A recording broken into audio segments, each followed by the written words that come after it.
that should be going on, and people hopefully are accustomed to that. Come on, I'm on the, no, I'm on the right. Thought it was on the wrong Wi-Fi. I need to make sure, and there we go, mute that. And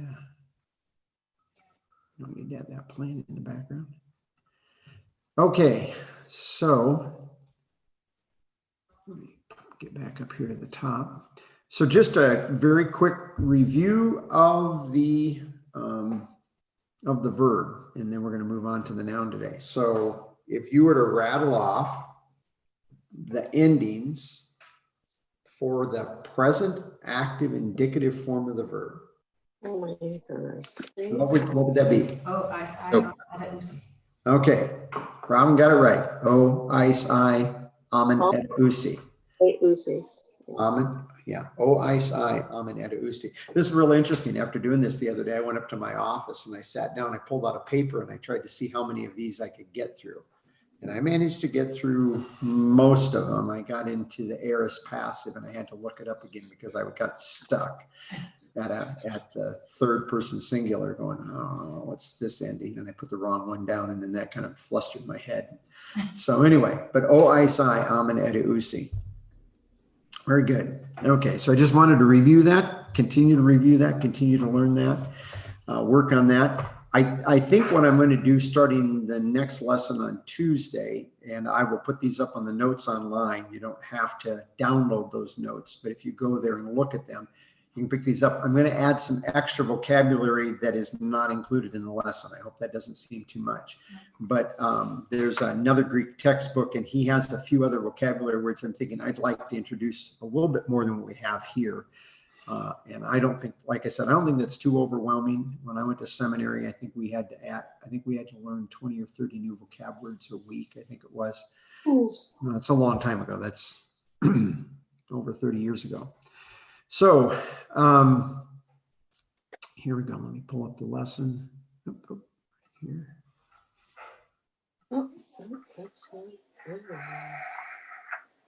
Okay, there we go. So today we're on lesson 4. We're going to start working on nouns. And there's different things. We'll learn about the endings for nouns, what they represent. We want to learn about this is what we call the declension, and we have 3 declensions. We have the first declension. We're not starting with that. We start with the second declension. And the reason they start with the second declension usually is because there are more nouns that occur in the second declension than in the other 2. And then there's the third declension. Now there are 8 cases, though there are only 5 forms. Okay, so 8 cases, though 5 forms. If you get different textbooks, if you go, and I think I'm not for sure, it's been a while since I pulled Muntz out and looked at him on this. I think he will mention that some people go with an 8-case system, but most modern grammarians only go with what they call a 5-case system. And I'll explain what they do at the 5 cases. But what we're doing is we're looking at function, not just form. And that's why they usually go with a 5-case, because they're looking at form and not considering just function. And so we're going to have to go through the cases, and that the cases are probably, in addition to learning the forms, are going to be the most important thing for you to get when we go through this. Our vocabulary that we have here that I've got on the board, they're also on the textbook, and I've taken them in the exact order we have in the textbook. And if you remember in that second column there, those are the definite articles. And you're going to notice there's a couple of them that have a different definite article. And we talked, I think we hit that the other day in a question. But he says, but we have, first of all, and let's kind of go around and let's give everybody a chance to see if they can pronounce one of these. So you want to take the first one, Robin? Sure. Anthropos.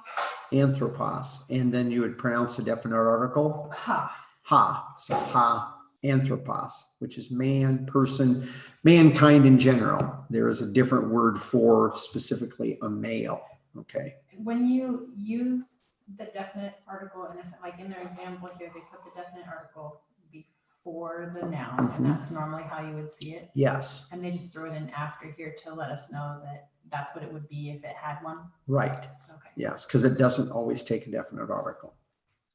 And we will touch a little bit on the definite article in this lesson, but we're not going to. It's a later lesson that's going to explain some of the intricacies of the definite article. Joe, you want to try the next one? Apostolos.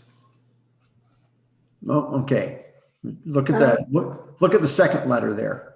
Oh, is that a pi, right? Isn't it The a pi. pos? Yeah. Yeah. Did I say that? Apostolos? Apostolos. Okay. I might not have heard it correctly. Well, I was just trying to.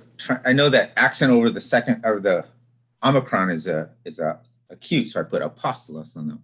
Oh, okay. Okay. So I just didn't hear the pi then, or the p sound.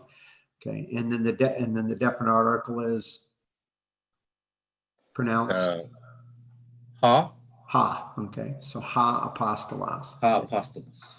And that's one of those we probably can figure apostle, just like with Anthropos. I remember that was an easy one because in college I take anthropology. So next one, you want to take a shot at it, Diane? Aratos. Okay. Or just artos. Artos. Okay. Artos, yeah. Bread. Okay. And then Okay. again. Except with the rough breathing mark, remember it's a ha. Oh. So you kind of put the ha Ha. on the front of it. Ha. Okay. And that means The bread. So the definite article would be but normally you would see it out in front, but this is just the way you learn it when you're learning vocabulary. okay. Because this is the word, and then this would be the definite article that goes with it. Okay. Wow, next one. That definite article becomes important, especially for like the Christ, right? It does. And there's actually lots of places where the definite article plays a very important role in Greek. And you'd be surprised at how many times you have the faith, you have the grace, you have, what's the word I was thinking of here? I just lost my place. The truth. So you have some very specific things that are very definite. And the interesting thing is when I'm teaching this in your English Bible, they just drop that out because it's awkward English. But by dropping it off, I think they're robbing you of the fact that the writers of scripture are pointing at something very specific. And that's, so again, that's one of the benefits. And I'd say that's one of the problems sometimes if you're using a Bible app on your phone, you look at it and you tap it, the Bible app will, unless you're looking at the Greek text itself, it doesn't always show you that there's a definite article with it. You actually would need to be looking at a Greek text on your phone or on a tablet or something, or have a Greek interlinear, which I think I made some recommendations the first class. I noticed Ben and Lindsay brought their Greek interlinear last night, or one of theirs. They've got a couple out there, but they brought the one that I recommend. It's cheap and it's pretty good translation. Anyway, next word, the fourth one down there. Doron. Doron. And Doron, and ta is a definite article, and it's the word gift. And the reason, if you notice these others with these, okay. the ending on anthropos is Omicron sigma, on apostolos, Omicron sigma, bread, artos, Omicron sigma. Here it's Omicron nu. Yeah. And then the definite article is not ha, it's ta. And the reason for that is this is a neuter noun. So this is neuter. And so the neuter is going to have some different endings in some cases. Okay, there's going to be three situations in which the neuter will differ from the masculine. So these Over the omega, what does that symbol mean? The infinite sign. Oh, it's a tilde, and that's because Right. And that is simply because that Greek font that I have will not print a circumflex over the top of it. It prints a tilde. Okay. But it frustrates the daylights out of me. Have you seen one? What is it? Oh, I can. Let me do it right here, and I can. I see the other one. Okay. I think I can change it if I change it to help. Even when I change the font, See, like, I changed it to Helvetica, That work? and in Helvetica, it fixes it. Oh, So that's how it's supposed to look, correct? That's Yeah. what it's supposed to look like, yeah. And that's called a circumflex. And so what does that mean again on a circumflex? Well, it means, we think that it means that when you accent it, there's kind of a rise and fall on that same syllable. So doran, and but exactly how they would say that. It's kind of like, to me, it's frustrating listening to people that speak Spanish because they think we in English speak slow. We almost everybody that's English thinks they speak at 1,000,000 miles an hour, and they have accents that make a difference sometimes in between this word and that word, and they rattle it off, and I'm like, okay, I picked up that word in there, but and then they're like, no, it's this word. So it probably was like that in Greek too. It's probably like that in Greek. yes, I was listening to some audio on Greek this morning, and whenever they said it, it was so fast. It was like you had to do it over and over in order to hear it. Yeah. What was she listening to? What were you listening to, Diane? I can't tell you where it was right now. It was, I just asked to listen to Greek audio, and it just came up, and so I was able to listen to it. I mean, and it's just plain words, not so much Bible stuff. Oh, Like I went into words for time, clock, things like that, and they would put the word out there in the Greek, and then underneath it, the way it was pronounced.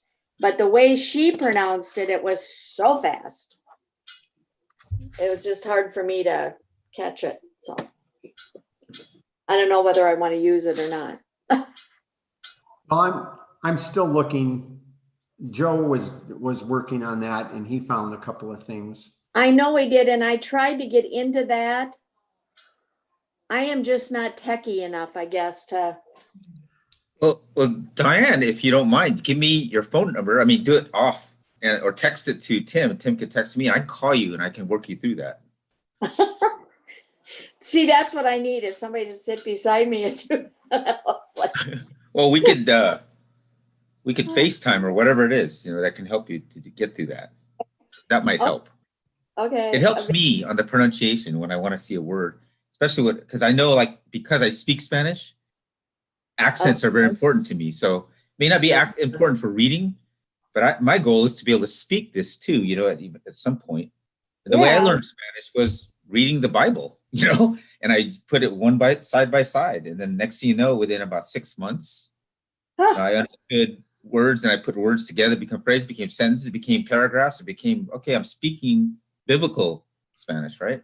Then I started doing what you're doing. I started listening to the news. I started seeing other places where there's other nouns you don't hear in the Bible, right?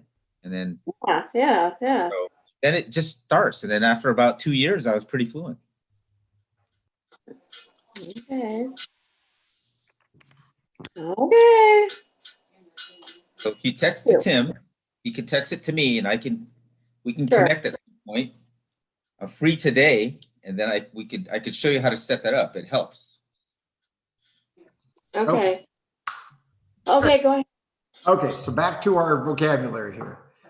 Yeah. Robin had Doron, so Joe? So we finished on Doran. So that would be Thanatos. Thanatos. Sure.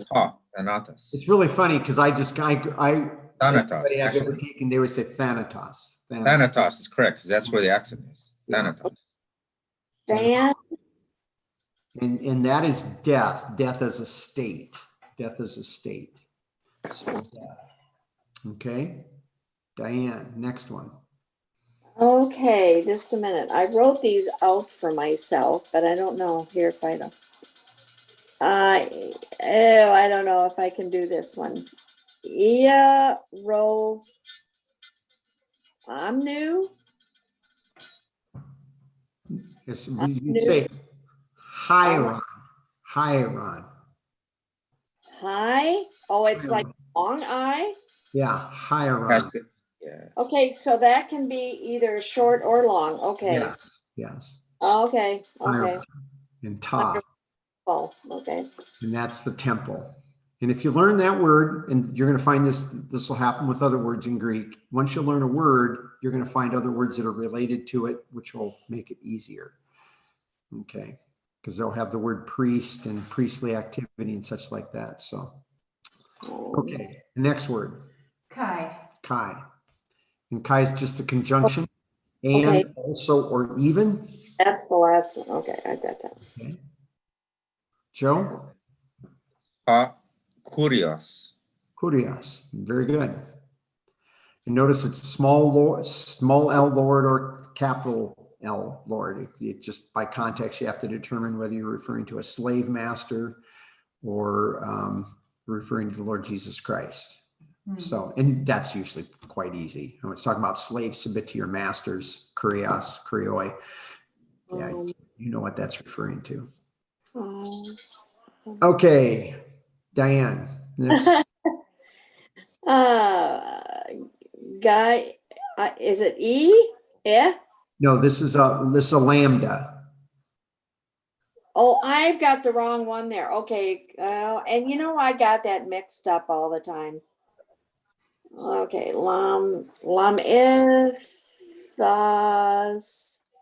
Lamathos? No, it's just an L sound.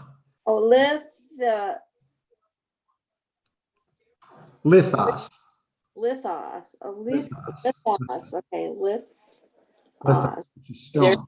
Okay. Stone. Which if you've ever done printmaking, they call it lithography because the lithography originally was Okay. etched in stone and used as stone for printing. Okay. Graphy. No. Okay. Namas is the next one. Namas. Oh, And that's law or principle. It could be Mosaic law, but it could also be a principle like Murphy's law or law of gravity, something like that. Joe. That's oikos. Oikos. And that's house or a household. So it can refer to the people or a physical structure itself. okay. Probably a little bit more often the household, but there we have plenty of places where it's the other way too, I guess. Okay. That's circumflex again on top. Yes, it is. And let me see if I can change that. Every time you see a tilde, it's a circumflex. Yes. And the reason for that is the font I use when I write is Gentium and Gentium Basic, and I do that because it transfers across a lot of platforms. And it's one of those that I can, because when I'm typing in Greek, I'm not using a Greek font. I'm actually typing on the Greek keyboard, which is a different placement of letters. And I have to switch to Helvetica, and I hate switching fonts in the middle of typing because I don't like to take my hands off the keyboard. I like to just keep typing. So, and there's not a keystroke for that. I'm sorry. That's okay. I'll automatically replace it every time I see it. I apologize to everybody. Okay, so. Okay. What are Try Akaigam us? Okay, The OS. the key in there, the key would be kind of like an exet or kind of like the hard CH sound.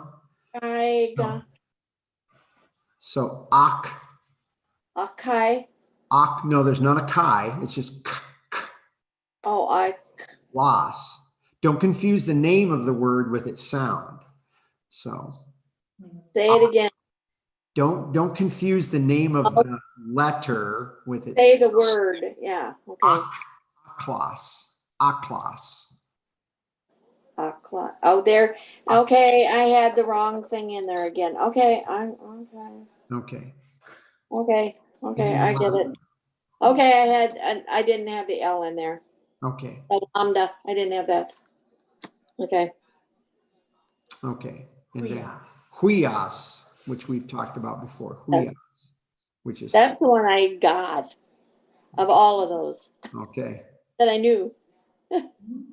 Okay. So all of these endings, second declension, are Omicron endings. They all have as part of their ending in the Yeah. Oh, yeah, I see they are. they all have an Omicron in them. Though we have some that are going to be os is their base and then on is the other. We get to first declension there in eta or alpha ending, and we'll wait till we get to first declension on that.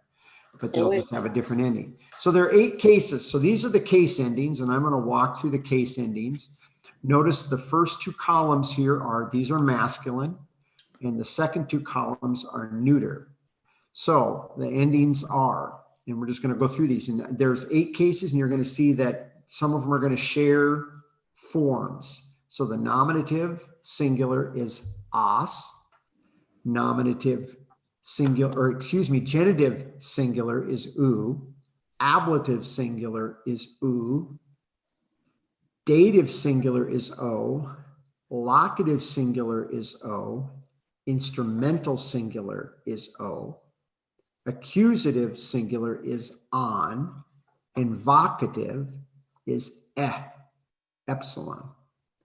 And then we go to the plural, and I'm just going to go through those. It's oi, own, ois, ois, us, and oi. Now we move over to now notice these are almost all the same except nominative singular in the neuter is on, but it's also on in the accusative, and it's on in the vocative. In the plural, it is in the nominative a, and in the accusative and in the vocative, it's a. Okay. So those are the differences. It's the difference over here on these, but the 5 in the middle or 10 in the middle, depending on whether you're looking at singular and plural together, they are the same as in the masculine. Now, over here on the far left, we have these 8 cases. So we're going to talk about what those cases are here in just a minute. The definite article, okay, in Greek only has a definite article, okay? There is no indefinite article. The lack of an article, and I think the textbook says we treat it like indefinite. If it doesn't have it, we supply an alpha or an we supply an a, which I disagree with. You do not always do that. Sometimes that makes good sense in English, but sometimes supplying it misses the point. And to give you an illustration of this, I'm going to pull up. That's not the one I want. I want this one. Just a second. I'm going to go to John 1. I'm going to pull this up here so that you can see this. If you look at this in the Greek text, and this is a good place to demonstrate how this works. Where are we? Right here. Okay, in the Greek text of John 1:1, it says, in a beginning. Now, that's the way we would put it. There's no definite article in front of beginning, though they add it in English. But the significance of leaving the definite article off in the Greek is he's not talking about in a beginning, some beginning. By leaving it off, he says anything that's a beginning. So anytime there was any beginning, the word already was existing. And part of that is based on the imperfect tense of the word was, which is ein in the Greek. That's very important because what that tells you is, from an interpretive point of view as well as theological, that the word never had a beginning, contrary to Jehovah's Witnesses and Mormons that teach that Jesus Christ or God the Son had a beginning, okay, that there was a point in time in which he came into existence. Then it goes on, it says, and the word, and here's a place which is very interesting, and the word was facing, and this is where in the Greek, cases come into play. We have facing the God, and now this is accusative case.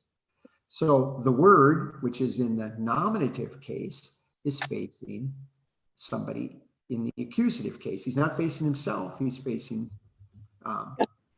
he's facing another person. So that the accusative case. And then the last part, and the emphasis is, and God was the word. Literally in English, we're going to switch it around because word has the definite article in front of it. But both of these are in the nominative case, and that has to do with the use of the verb in between. But it's saying the word was God. Now, it doesn't say the word was the God, because back here we have one person facing another person. But the last phrase is telling us that this person who is the word, he himself was of his character, of his quality, God. Everything that made this first person God is also true of him. And that's why John leaves the definite article off of God in that last phrase or that last clause, because he is indicating that the word was one existing God. In God nature, we might say. And if you put a definite article, if you just put the word was a God, like the Jehovah's Witnesses want, now they can say, well, you've got a couple of gods. You got this God over here that created, and then you got this other Jesus person that became a God. And that's not at all what John is saying. That totally misrepresents what John is saying here in this context. Furthermore, if you said the word, just a second here. Breaking. The screen was already broken. Furthermore, last thing to say on this, if he would have said the word was the God, now you would have been saying, well, he's the exact same person as the person he was facing in the second clause, and that's not true. You have two distinct persons, one God who is two distinct persons. So it's just an illustration where the understanding something about the definite article, and I'm giving you more probably, I know I'm giving you more than our lesson has on it right now, but I just think it's helpful to understand why we make such a big deal out of understanding the definite article and the lack of the definite article. So the definite articles are going to match, if you compare in your lists, the endings of the nouns that we had up above. Now you look at these and you're going to see the articles are going to have largely the same endings. Except in the nominative, it's going to be ha for this rather than has. And in the neuter, it's going to be ta and rather than ton. So all the rest of these are going to match to, to, and ton. And hoi, tone, tois, and tus. So those are the definite articles. If you just learn that the endings are largely going to be the same as the endings that you have on the nouns, they're just going to have the addition, in this case, of the tau in front of everything except for the masculine, nominative, singular, and plural. You're not going to have, it won't be a problem. They are definite articles in this case are actually going to be they're going to be the easiest thing in there because they're going to go right along with what the ending is. Okay. So now the next part of this, a noun is, and I think I got that corrected finally online because I, for some reason, left the is off the first time I put that up there. But a noun is a word that designates a person, place, or thing. I think we all know that. Case. English largely determines the usage of a noun by word order. So we have the two sentences, and I think these are right out of the textbook. An angel sees the apostle, and the apostle sees the angel. You get two totally different senses if you flip the nouns around there. So the same words are used. There's no change in the form of the words, but the word order is determining its function, and that's very plain. However, if you look down in the two Greek passages right below there, Greek designates usage by word form, at least partly by word form, but word form is going to limit largely what it can do. So to represent the first sentence that we had above in Greek, we'd write ha angelos blepai ton apostolon. the angel, that's in the nominative case, sees, now we move to the accusative case, ton apostolon.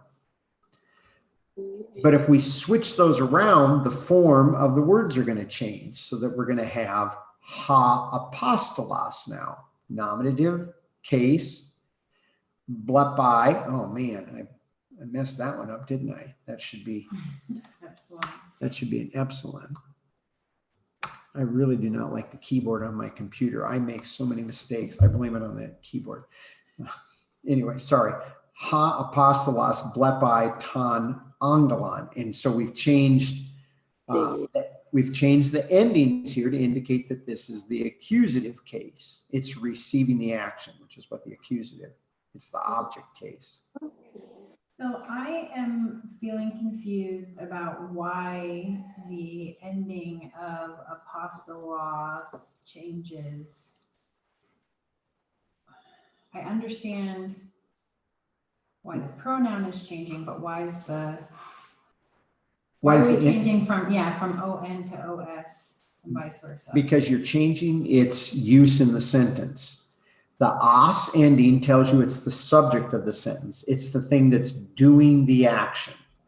The on ending tells you it's the accusative case. It's the object. It's the receiver of the action.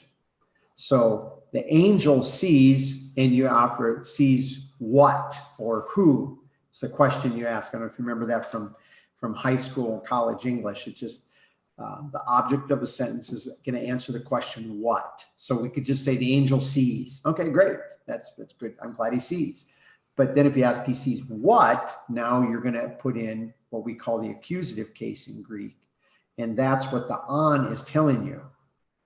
So having said that, if the writer wanted to emphasize the apostle, the writer in Greek, and you get this in the Greek Bible, you get this in the Greek Testament, that the sentence could read, look at that first one up there, it could read, flip it around, it could read ton apostolon blepi ha angelos.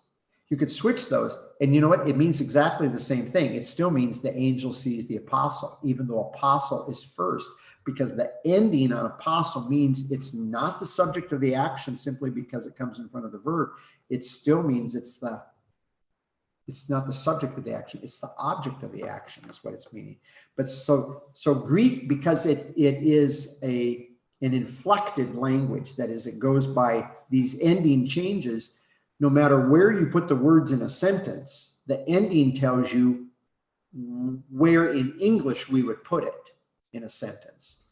So the action, or who's receiving the action, isn't necessarily determined by the verb then in that case, because it's inflective? No, Like, it's the noun. The noun endings are going to determine who receives the action, and the noun endings are going to determine who's doing the action. Okay.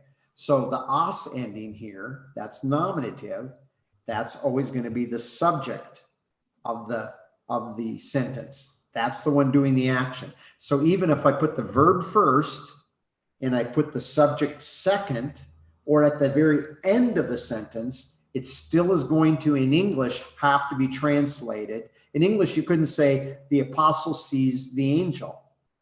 You couldn't translate it that way. You'd have to say, even if, let me pull this up on the board and I can just write it out for you. I think that'll be easier so everybody can see what I'm saying here, because I want you to get what I'm saying. If we took that first sentence then, and we said, ton apostolon, I'm going to have to go down here, blepi ha angelos. Okay, everybody can see that. This tells me that this is the subject of a sentence. This tells me it's the object of a sentence, the object of the action. So even if I wrote it like that, and sometimes because the writer of a passage wants to place emphasis on the apostle.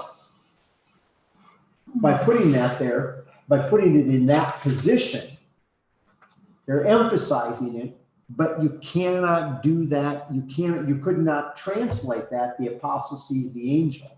That would follow the word order, but it would give you the wrong meaning because the sentence is actually saying the apostle, the angel sees, would be the way we'd actually have to say it. The apostle, the angel sees, or the angel sees the apostle. And then when you teach it to somebody that's an English speaker, you just need to tell them the way this verse is written, and you don't have to explain the details of the Greek to them, but you need to tell them the way this is written, the writer is emphasizing apostle, because even though it seems bizarre in English, he's putting the word apostle first because he's trying to lay emphasis on that. And this is why. Hold on, I'm kind of confused. Yeah. I just went, or for clarification, in this sentence though, because it's the accuser, which one has the or how should I say it? Is the angel the primary there that's doing the verb? Because this ending, this article and this ending is nominative, okay, which means it's the subject of the. So who has the emphasis, the nominative or the accusative on that? Who is the writer trying to emphasize? Oh, in this case, they're probably trying to emphasize apostle because they've rearranged the sentence and put it first. So the accusative has the emphasis most of the time or all the time? No. This is just how somebody might choose to emphasize it. There might be a lot of times that they write it normal. They just say the angel sees the apostle. It's not simple, Joe. That's what he's saying. It's Right. not simple. Yeah. So Greek allows because it's an inflected language, and because the use of nouns in a sentence are based on their endings, based on their case. It allows you to rearrange words to bring certain emphasis to something. I should pull this up. I should try to remember to pull one of these up for you and show it to you next week, because there are some sentences where you might have the definite article of a word at the beginning here. Let me just erase this just to make this easy. I'm not going to write a sentence out like that because it won't be helpful for you. But let's just put it in English. This would be an example. The running, maybe that wasn't the best example. The running down the street, cool looking teacher. And sometimes Greek does that. It puts a definite article here, it puts the noun at the end, and it puts a whole bunch of information in between the two of them. And you know that this and this is the definite article and the noun that it's connected to. And all of this is supporting material that you can strip away to get to the basic idea, but all of this is filling in. And there's a lot of passages like that in the New Testament. It's pretty cool. So Now in the Greek, or whatever is not necessarily going to come right before the noun. Exactly. Yeah. so in that sample or example that you put, would that be our definite article the, is that a nominative or is it accusative? In this case, in my case, I'm saying. And sometimes Greek does that. It puts a definite article here. It puts the noun at the. Oh, that's weird. I don't know what that was all about.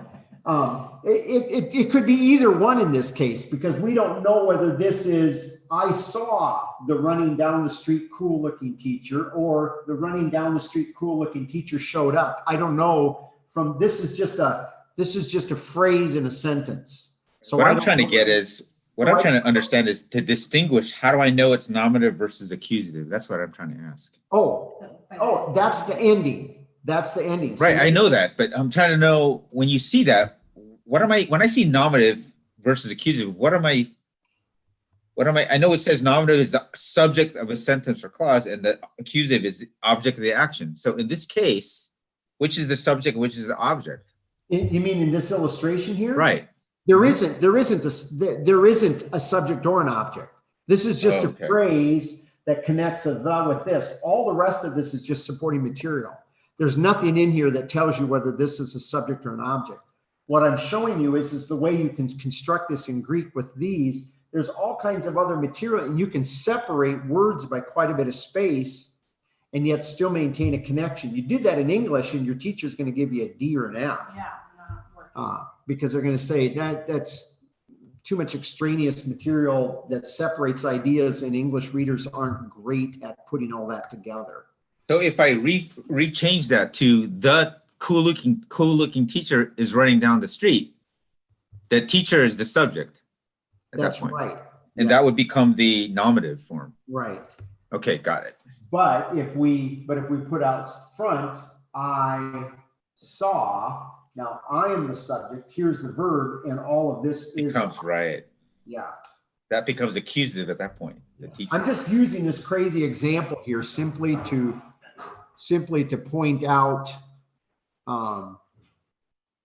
I get it. I'm just trying to, maybe I'm just getting ahead, but I'm just trying to identify whether it's a nominative or accusative the way it's written. So. Right.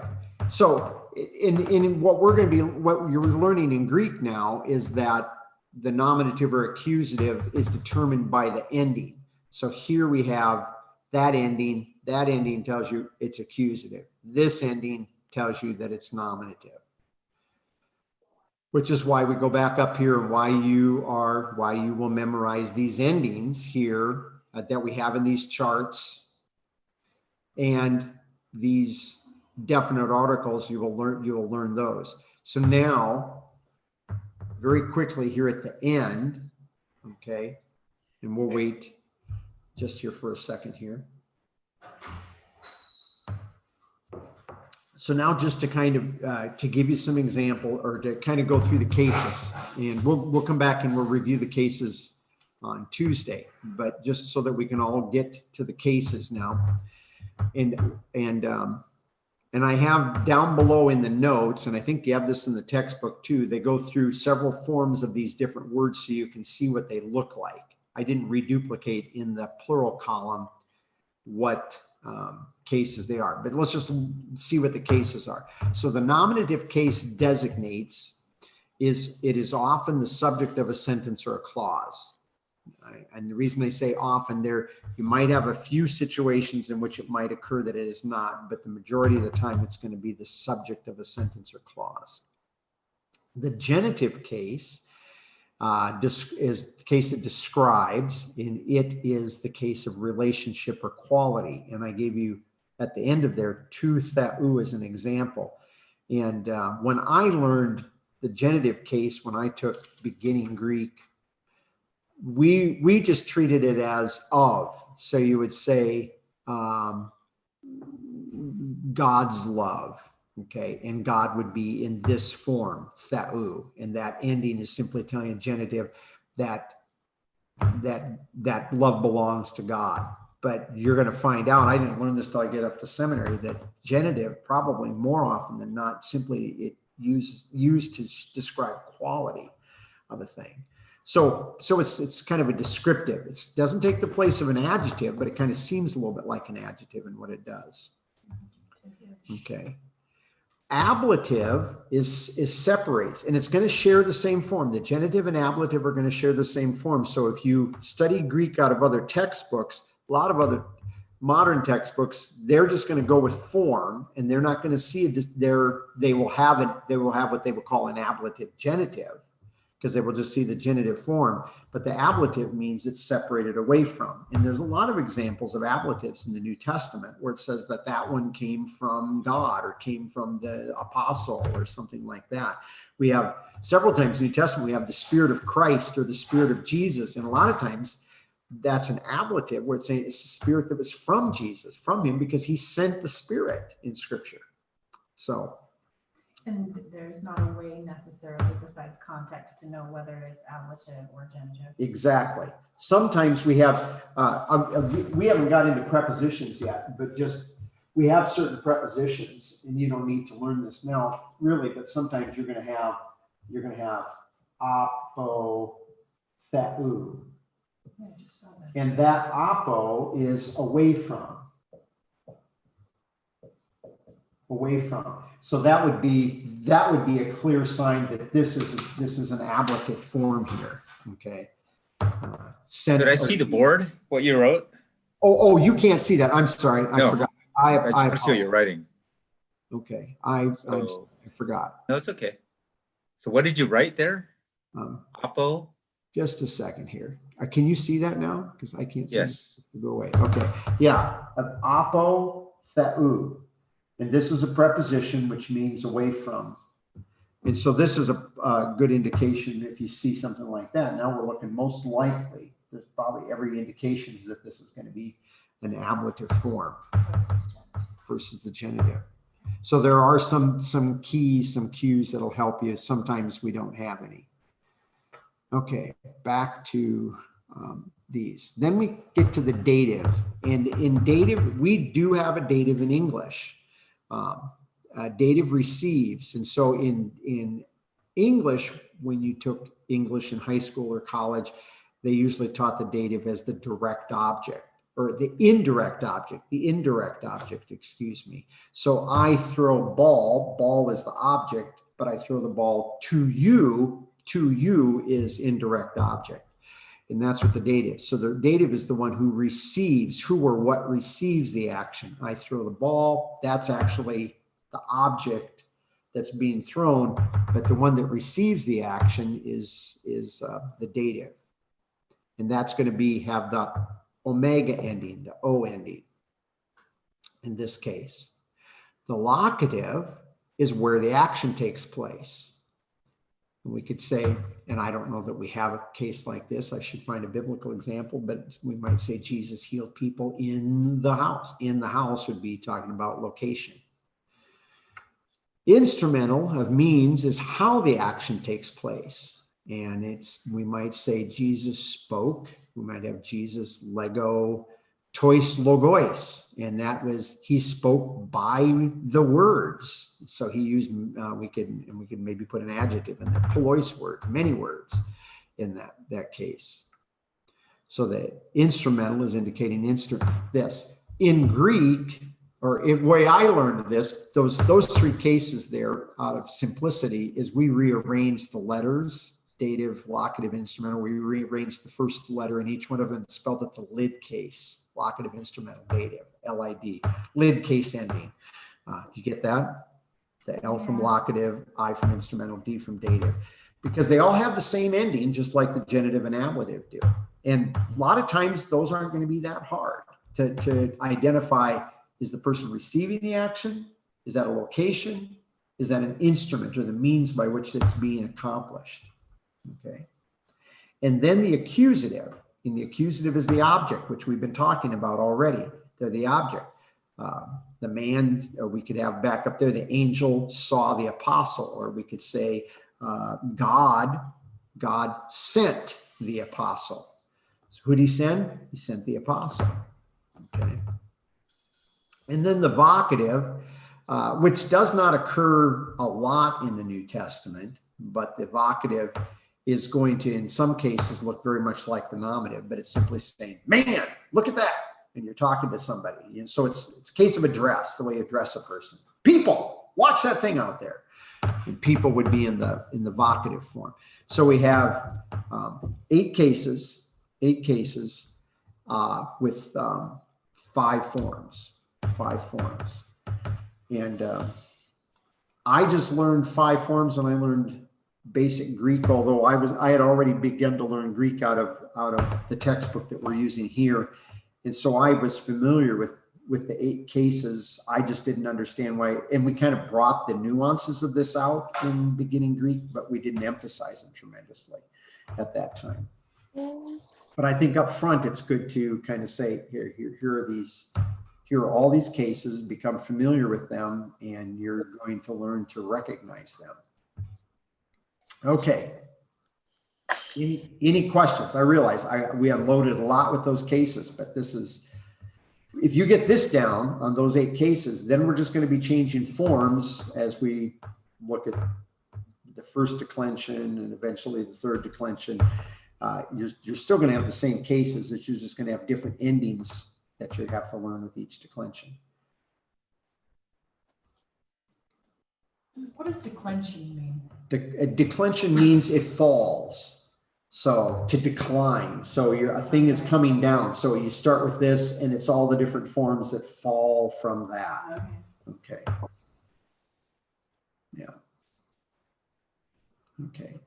So your assignment, you can begin working on the answers. If you have the workbook, you can begin working on the answers in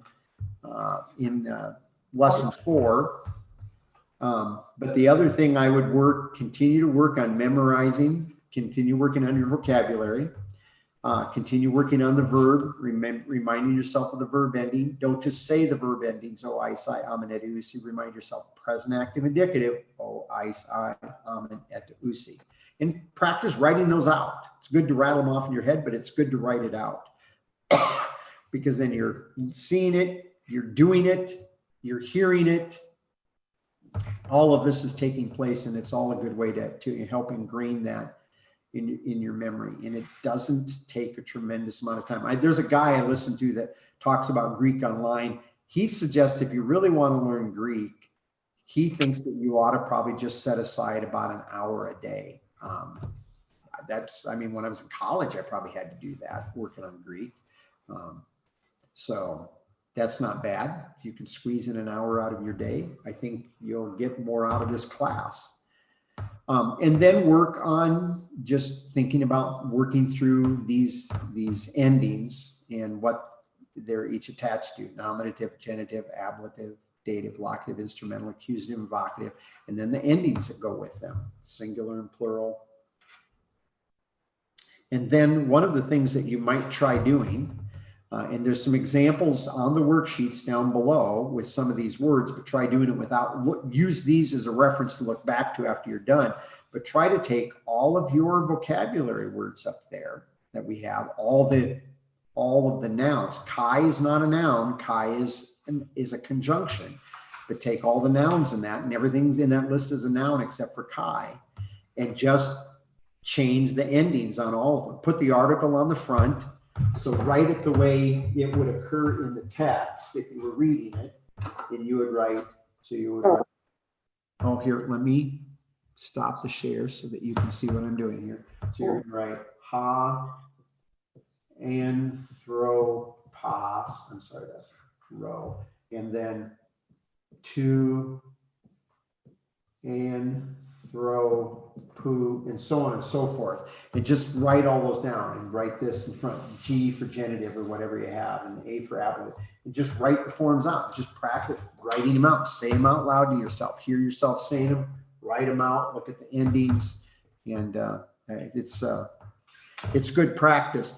Like I said, if you have apps on here that you can practice, they're good for practicing vocabulary, but I still think that even this, you're missing something out of taking the time to actually physically write it out. You wouldn't believe what it does for muscle memory to actually physically engage more activities and more senses when you're doing something.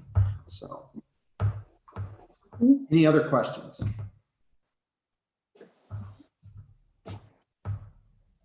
I was so determined that we were going to keep the class to 40 minutes today, but I should know better when you're trying to introduce the noun. How in the world did I think I could do that, as well as review the vocabulary or go over that? Okay, great. So,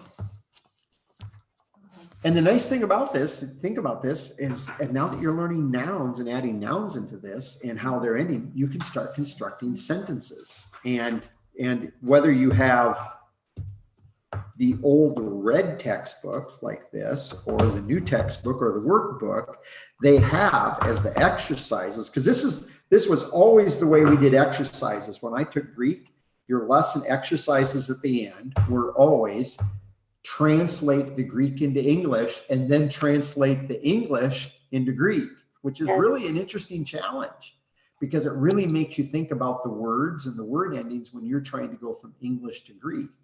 And you didn't appreciate that a whole lot when I was taking Greek back then, but I appreciate now the value of making you think through the language from a different direction.